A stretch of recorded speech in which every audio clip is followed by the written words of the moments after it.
Rob Pincus here, National Shooting Sports Month. We're in the last week, and this is something that I never thought I would brag on having in my collection, a Kimber handgun. But this is an EVO SP. This is a striker-fired Kimber. It's obviously a little micro gun. It's a 7+1 capacity gun, and it works. It's reliable. And, you know, things being what they are, it's important to acknowledge that for a long time, I have warned people off of Kimber carry guns, particularly some of the models marked carry that are tiny subcompact 45s. They just haven't worked well in the classes that I've seen them in. I've heard a lot of reports from other instructors, other owners along the same way. Now, I know in the comments there's going to be some Kimber fans, and that's fine. Here's something we might agree on, although maybe the Kimber purists won't.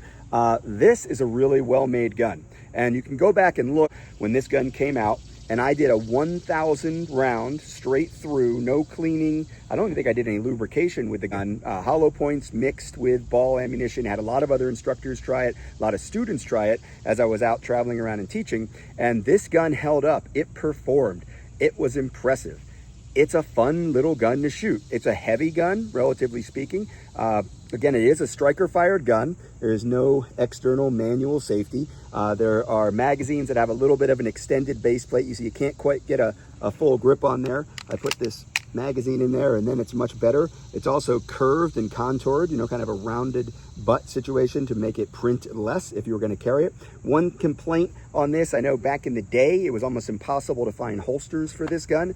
Obviously, it's meant to be a carry gun, so holsters are going to be important, but you can get any number of custom makers to develop a holster for you. It does have, go ahead and drop that magazine out and confirm there's nothing in the chamber. It does have a protruding striker in the back to let you know when the gun is cocked. It came with a orange front sight, blacked out rear, tritium front and back. Now, I'm not a big fan of the scoop, right, where you're trying to get the ball from the front to lay in the scoop, because that means you're looking at the bottom of the sight. Obviously, the target that you're superimposing is over. You're going to best see it around the top. That's why I prefer squares in squares, not circles in scoops. But it was a good try. Very typical checkering on the front, very fine checkering.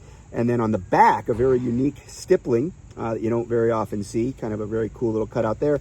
And little dimples. We got dimples front and rear on where the serrations would be.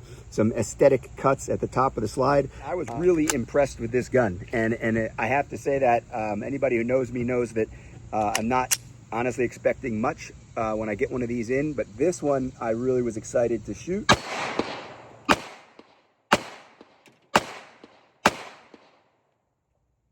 And it just works. Couple rounds left. I'm gonna go over to the paper from the steel, and let's see, hit that 8.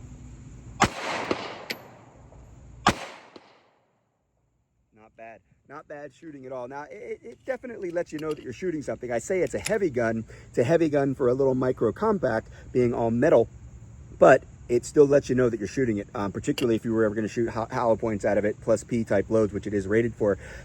Would I suggest it for carry? Probably not in 2025, but it is a very cool gun from Kimber. Very impressed with what they did here with their striker-fired offering, the EVO, and this one is the SP. Are there some guns that you've been surprised by? Maybe you still have one in your collection. Maybe you just ended up with it as a trade, or maybe a hand-me-down or something. You thought, yeah, I'm not going to like that. I don't even know if I should bother bringing it to range. And you brought it to the range and you were really impressed. Let me know in the comments. Maybe take it back out to the range. Maybe let somebody else shoot it. And as always, if there's that gun in your collection that you don't really appreciate as much as maybe somebody else does, think about trading it. Maybe you'll get something better that you will use more often into your collection, which would be a really cool way to celebrate National Shooting Sports Month, August 2025.